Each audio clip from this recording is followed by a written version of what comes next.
Hello and welcome to Capitol Review. I'm Mark Hall. President Trump says the U.S. military is on track to meet its objectives. The president addressed the war on Wednesday in a prime time address. President Trump says that the U.S. will be hitting Iran very hard over the next 2 to 3 weeks as he pushed Iranian leaders to make a deal to end the war. The president defended the war in Iran that has taken the lives of 13 American service members. He says that the world is safer because Iran is no longer a threat and the former supreme leader is dead. Never said regime change, but regime change has occurred because of all of their original leaders' death. Their Navy is gone, their Air Force is gone, their missiles are just about used up or beaten. Back here in the States, most Americans disapprove of the war and they're feeling the effects. Gas prices jumped more than $1 per gallon on average since the beginning of the war, now topping $4 across the country.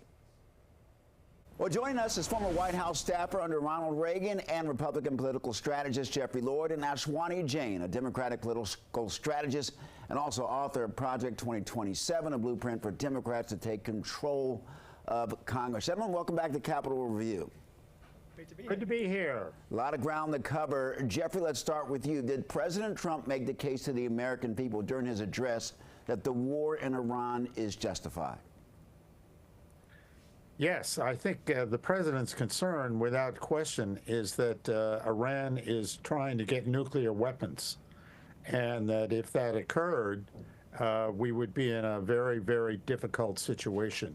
Not only, he believes, would they use them on Israel and the Middle East, that there might even be an attempt to use them on America. So I think that was primary in his thinking. He wanted to stop that. Ashwani, your response.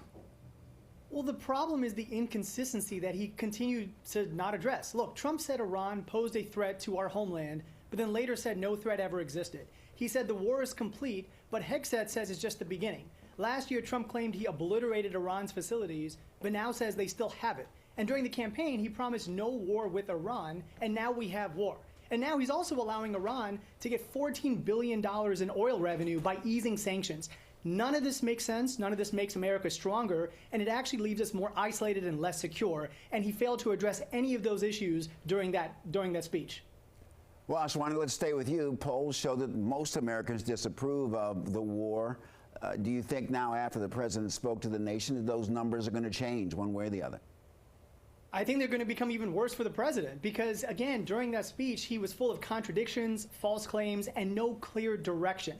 The solution was simple. International cooperation, strict monitoring, and real limits on Iran's nuclear program without raising gas prices or putting American troops at risk. And the sad part is we already had that with the Obama deal. But instead of keeping that deal, Trump tore it up and replaced diplomacy with isolation and war. And voters are telling that very clearly right now. Jeffrey, again, most voters disapprove of this war. Can this potentially become President Trump's Vietnam?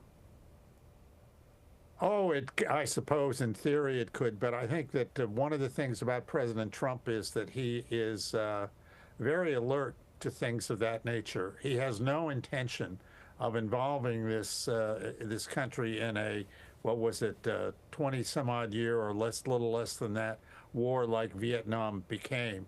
I am, as the color of my hair may indicate, old enough to remember when President Johnson appeared on TV to announced that he was sending X amount of troops to Vietnam, and this was a first in the day. He was really expanding the effort from where it had been. And then, of course, it just got worse and worse and worse. President Trump is, if nothing else, a student of history. He's not going to go down that road, I'm sure of that. Well, Jeffrey, let's stay with, you said that the president is a student of history. How can he get out of this war? What's our finish line here? Well, I think the finish line is make sure that there are no nuclear weapons involved in Iran, and there's all kinds of ways to do that, and not all of them are violent. They don't involve bombing the place to smithereens.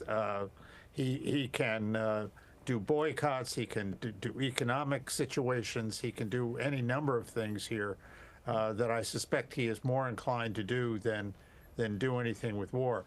The war effort is there if he feels he absolutely needs it. But this is somebody who campaigned against forever wars, so-called, and all of that, so I don't think you're going to see that. Ashwani, your quick thoughts and then your reaction to the firing of Pam Bondi. Well, even President Trump doesn't understand what to do with this war. There's conflicting messages that we keep getting. At the end of the day, this war was preventable. We had a deal that was containing Iran. Trump tore it up and created the very threat that he warned about. And now we're also being told that we can't afford health care for Americans because of this war. That's not leadership. That's a failure of priorities. And your thoughts, your reaction to the firing of Pam Bondi, quickly.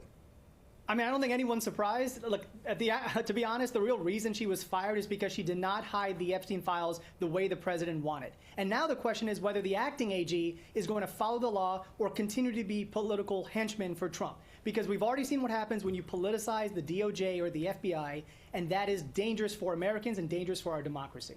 Jeffrey, your quick response to the firing of Pam Bondi, Attorney General. Well, they had a disagreement, and as having served in an administration, I can truthfully say that when the president makes a decision, the president, whomever that may be, makes a decision, and he felt that he clearly felt that Pam Bondi was not performing to his expectations, so she had to go, and he will replace her and get somebody who he feels is comfortable with in that direction. All right, gentlemen, thank you so very much for joining us.